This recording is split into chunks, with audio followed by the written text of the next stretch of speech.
নয় শ্রেণীর দলিলের নামজারি নিষিদ্ধ, ভূমি মন্ত্রণালয়ের নির্দেশনা। ভূমি মন্ত্রণালয় সম্প্রতি নির্দেশ দিয়েছে যে নির্দিষ্ট ৯ শ্রেণীর দলিল ভিত্তিক জমির নামজারি করা যাবে না।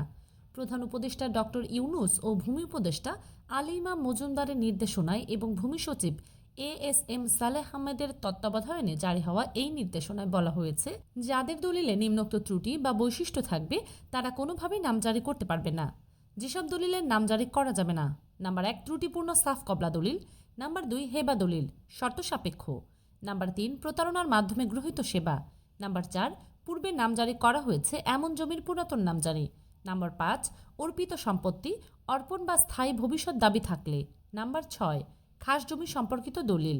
নাম্বার ৭, অধিক অংশ দেখিয়ে দলিল, বিক্রেতার মালিকানার চেয়ে বেশি পরিমাণ বিক্রয়। নাম্বার ৮, বন্টনামা ছাড়া উত্তরাধিকার সম্পত্তি বিক্রয়। নাম্বার ৯, চলমান মামলা আছে এমন সম্পত্তি। আইনি পরামর্শ বা তথ্য জানতে আমাদের ফলো করুন।